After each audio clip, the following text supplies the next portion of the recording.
Hey everybody, welcome back. Mike from Spectre Comics here. Today's a big day because not only did I finish page 25 of issue 6 of Spectre Comics, and we're going to finish that in this here, so just walk with me, talk with me, draw with me. Let's talk through the process of finishing the page up. But a day ago was my birthday, so in the comment section below, guess my age. Don't let the gray in my beard fool you. Let's jump right in. Let's talk through the final stretches of finishing this comic page. It's a big deal for me because I've been working on it for weeks and weeks, and I'm just so glad and thrilled to be done with it. Moving on, I've got 7 pages left before this comic issue is done. The goal is to have this issue 6 comic done before the end of the year, get it out to the printer, and get it up on the website for sale.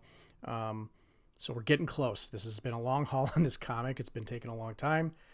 7 more pages to go. Fingers crossed. Let's keep going. So let's walk through this. Let's watch the final stretches of the drawing, and I'm just going to kind of walk through and talk through what we're doing and some of the kind of ideas and thoughts that were going through my mind as we were finishing the page up. Now again, my comics are always black and white. This should have been a quicker page because there's not a lot of background scenes. There's not a lot of extra things to draw. It's a lot of just character drawing. Characters, they go faster. It's me just drawing the characters in and putting dialogue in to move the story along. And I talked about in one of my previous videos where we talked about comic page layout. You know, you set the scene at the beginning of the page, let everybody know where you are, and then, you know, a lot of times it's just the dialogue of the characters carrying you through. And, you know, you do a little context drawing in the background to remind the reader where you are, but you don't do full-fleshed, thick backgrounds with a lot of detail in them. That stuff takes a long time. For somebody like me, working on the comic as much as I can, but you know, I have a limited amount of time. I'm not going to go ahead and fill in a lot of background. And when I do fill in a lot of background, I'm going to go to my resource library.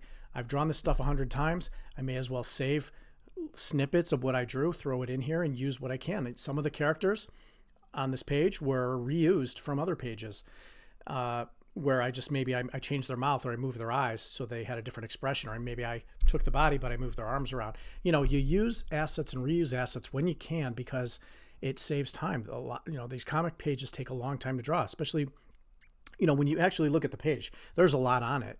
When we get to the end of this drawing and we see the end of the page, there's a lot on it. And on top of that, I made a lot of mistakes, like the uniforms I drew for some of the characters on the page where I hadn't even really designed them. I was kind of doing it on the fly, and I was kind of looking at myself. I was trying different things out, and I copied the characters. I did one version and I didn't like it, and I copied the characters over to the side and finally got it but I was still disappointed. And I kind of, you know, I finished that workday working on the comic disappointed because I was like, I just don't like the way this looks. You get frustrated. You know, we're all trying to perfect our drawings and perfect our art and perfect our comics and our storytelling and whatever art project you're working on. And it was really frustrating because all I was trying to do was, you know, get the page done. But when you get frustrated with the result, sometimes you just kind of have to stop on that day and move on. You know, go ahead to the next thing, sleep on it, come back the next day, start fresh. And I actually found out that after I fixed a couple of things, everything was okay. I went back, I corrected it. You come back fresh. You know, I work a lot at the end of the day. And what happens when I work at the end of the day is I've already been working a full work day. I'm tired. I've been sitting in front of a computer all day. I'm an architect during the day, comic book artist at night. And when I sit in front of my computer all day from 6:30 a.m. till 7 p.m. at night, and then I go have dinner, and then I go upstairs in my studio and I work on my comics, sometimes I don't feel like it. You know, drawing is kind of a discipline that you have to feel like doing it or else you don't do a good job. You don't put your whole heart and soul into it. You don't, not that you don't put your heart and soul into it, but you don't have the energy. You know, it's kind of, it becomes work. And when you're doing work in the evening and you're tired and you've been working all day, it's kind of hard. Now, I still love doing my drawings. I still love creating, and it's, you know, because my job as an architect, I have a lot of deadlines. I'm always on a deadline. I've got multiple projects always going at the same time. I'm always on a deadline. The comic book gets second, you know, priority because it's not, you know, it doesn't pay the bills. My job pays the bills. So I work on it when I can, and I try to do a little. My goal is, if I do a little bit each night, if I work on it a little bit each night, I feel like eventually it'll just get done. As long as, but it's when you skip long periods of times, you take a break, you skip a week, you don't work on it, then you're like, oh, a month has passed, I didn't finish this page. For me, some people, this is their job. They do their art. Their art is their job. My art is not my job, but I love doing it. I would love to make money doing it. I would love to, have the world read my comics and be interested in my work. And, so I'm always doing my projects for myself. But at some point, I would like to have an audience. I would like to have people who are interested in the work I'm doing. I put these videos out to kind of reach a larger group of people who watch the videos and are interested. And for me, I love drawing cartoons. That's why my comics are very cartoony. I like cartoons. I like the cartoony style. I like creating aliens and creatures, and I love outer space. The whole concept of my comic and the story and the characters and the locations are stuff that just really pushes my imagination. It's stuff I love, creating those kinds of worlds, and I love using the universe and outer space and different planets as the backdrop of my story, because it gives me the opportunity to just imagine anything. I'm not, if I set my comic on Earth, I'd be limited by what's on Earth. There would be no rocket packs and spaceships and aliens.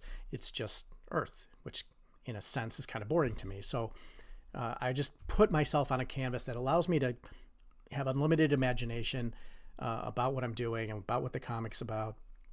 And, it's a fun process. Now, going through this whole page, getting back to the actual drawing of the comic, going through this page,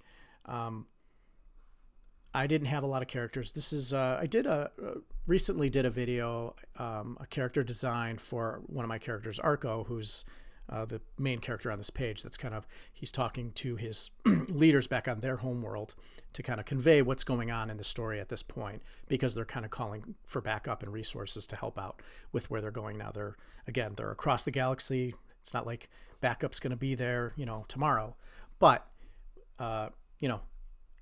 by conveying the information to the reader about them communicating back and forth to the home world, it kind of gives insight to the reader what's going on in the scene, and what the characters are up to, and kind of sets the point in the story where somebody is observing, reading, and can understand what's going on. But going back to the actual drawing, as I said, there's actually a lot going on here, where the characters are back on their main vessel that they've been traveling on. They're getting ready to set off on their mission, but they're kind of getting ready, setting the stage for the next phase of the story. This is kind of a stopping point. This is, I'm communicating dialogue here of what's going on in the story to the reader through the dialogue of the characters, kind of telling their story at this point in time. And then that gives the reader the insight. And then now I've set the stage. Any information that wasn't just picked up from the background story, the events of the book happening before this page, before this conversation, now gets kind of summarized on this one page. And then we jump into the next phase of the story, which is actually departing on the mission, continuing the story along, moving the story along. And then we're going to hop back and forth. A lot of my story has multiple characters that we're following in different places. We're going to jump into following these characters, and then we're going to jump following other characters and kind of see what's going on with the story, moving the story along. But another thing about the drawing of the page, I was frustrated a lot. I made a lot of changes from my original sketch. You can always see the underlay sketch that I put. I always start my comic pages with a script, which then I translate into a sketched out pencil copy, really sketchy pencils, where I kind of lay out the sheet, lay out the dialogue, convert what I have in my script to actual drawings and dialogue, and make sure the story flows. And then, when you really read a script and you're really drawing a comic page, you're really you're really like a director of a movie. You're setting the shot, setting the scene. And you have to make sure that what you're conveying in your script gets translated into the shot or the panel. And just like a director in a movie, you're almost storyboarding a movie, and you make sure the camera's in the right spot. You make sure, the characters being featured correctly. You make sure the dialogue's moving smoothly. You make sure that when you read the page, go back to my comic page layout video to see, I talk about dialogue and how your dialogue conveys the story, and make sure it's readable. Make sure the information's in the right spot so that when the reader reads it, as you normally do, left to right, top to bottom, following the flow of dialogue through the page, it's understandable who's speaking. It's understanding who's talking to who. It's understandable. You got to make it very clear what order should I be reading the dialogue in. And the cool thing about comics is because it's not just a written medium, it's not like a novel, you can actually use imagery to tell a story. You don't have to always have dialogue. You can sometimes convey storytelling with the pictures.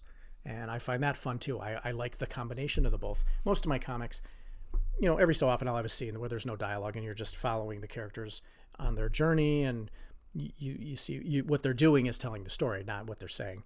At the same time, the characters develop personalities, and they can have casual banter. To make it as real as possible, have them talk like people would talk in a situation. So they're talking back and forth, they're dialoguing, they're making little quips in the background. You'll find that in a lot of my comics, and in a lot of in stories that are interesting. I find it mimics real life because it feels more realistic the way that the characters are interacting and talking.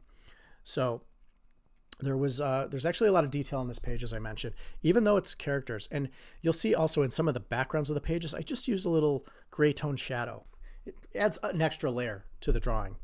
You also see I have a lot of the characters talking on screen. Again, they're in, one group of characters is on a homeworld, galaxies away, and one character's on a ship talking through a monitor, and they're communicating. So normally in space, you wouldn't be able to communicate in real time because the signal has to travel over a great distance. But with the magic of comics, I can do that. Now you'll find that I use a little technique to create a digital screen. Again, I have black and white comics. Someday maybe I'll color them in and we'll do a color version. But right now it takes a long enough time just to do black and white comics. But I use a little technique where I take a gray tone color. I give it I reduce the opacity to like 50%. And then you use a filter and you use the Conte Crayon filter and just adjust the settings, and you'll get a nice little pixely, looks like TV static in it. I find that a good way to do, when I have something digital on screen. And then I'll just put, because it's layered, it has like 50% opacity, whatever's drawn behind it kind of shows up as a light gray. And, the characters that are on screen have a light gray color to them. You can kind of see in some of the shots here. It was also challenging to get all the dialogue. I had a lot more dialogue than I had room to put it, so I had to move some stuff around to get that set. But just a lot of fun to do this page. Again, following the story. Again, the very first panel of this scene is a scene setting shot because my characters were originally in the previous scene that they were in, because actually the previous page was another scene following another group of characters to give a pause to the story. The characters were on the, if you look at the first panel, the characters were on the lower ship, the enemy ship they're attacking, using as a vessel to get to the enemy base, hijacked ship they're using. The main carrier vessel, the Zebulon, the Spectre's main ship, they are back on the bridge of that ship communicating to the leaders before they depart on their mission. So the very first scene of the panel of this page shows them back on the bridge. So you can see that their dialogue's coming from the bridge window. And then they're talking, and there's a couple jokes laced in there. He makes communication. There's actually another joke that references a previous issue in the middle of the page, and actually that joke will continue on to the next page too. So fun to get to that. Page 25, as I said, is now complete in the books. Done. I'm moving on to page 26. Page 25. Issue 6, Spectre Comics, is now complete. Already set up page 26 to get to the next step. Excited about that. And that's it for this. That's it for this video. Like the video, subscribe to the channel, let me know. Again, guess my age in the comment section below. Be kind, please. And thanks for watching. Have another video this weekend, hopefully. That is it, and we'll see you next time. Thanks.